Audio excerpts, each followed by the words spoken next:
اگر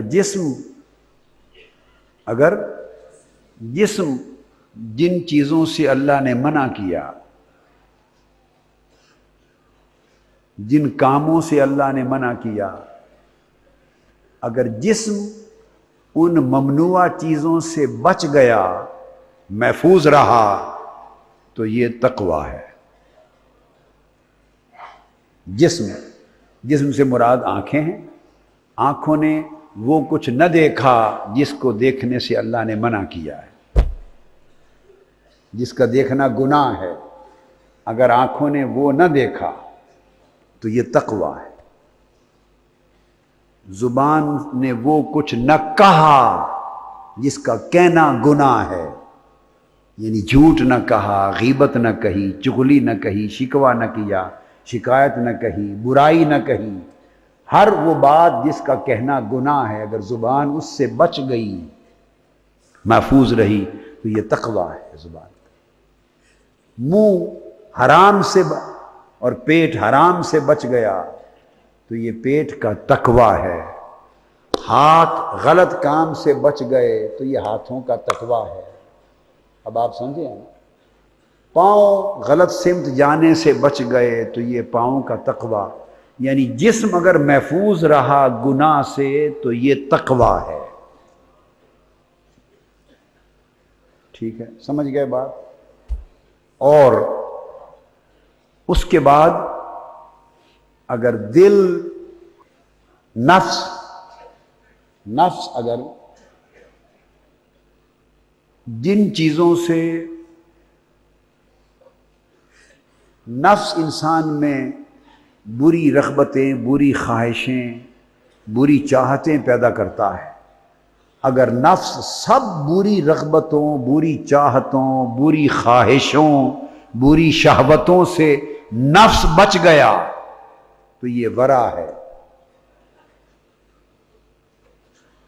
اب چاہت کوئی عمل نہیں ہے، وہ تو کسی نے دیکھی نہیں، وہ تو اندر ہی ہے، نفس کے اندر ہے، نفس کی ایک ابھار تھا۔ رغبت نفس کی شے ہے، وہ عمل نہیں ہوا۔ کتنے لوگ ہیں جو باہر جسم کو دیکھیں تو متقی نظر آئیں اور نفس کو دیکھیں تو گناہ میں لت پت نظر آئیں، مگر ہماری نگاہ نفس پہ نہیں پڑتی، ہم تو جسمی دیکھتے ہیں نا۔ کتنے ہیں کہ جنہوں نے جسم یعنی ظاہر بچا لیے گناہ سے، اگر ظاہر گناہ سے محفوظ رہا تو تقویٰ ہوا،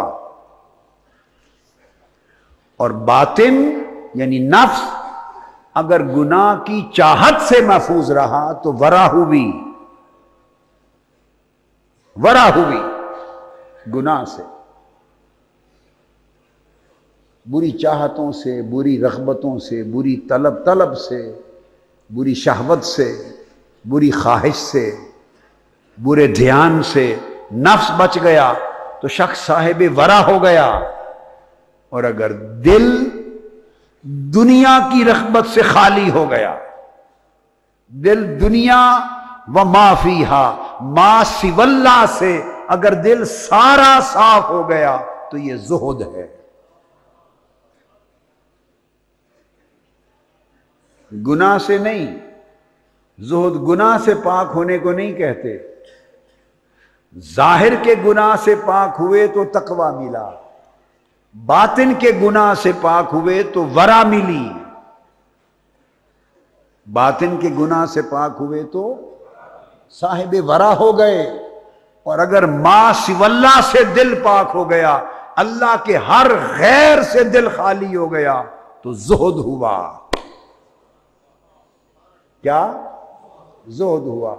تو فرماتے ہیں کہ جب بندہ زہد لیتا ہے، زہد کے مقام پہ پہنچتا ہے تو تب جا کے اللہ سے اس کی آشنائی شروع ہوتی ہے، دوستی اور اللہ سے یاری شروع ہوتی ہے۔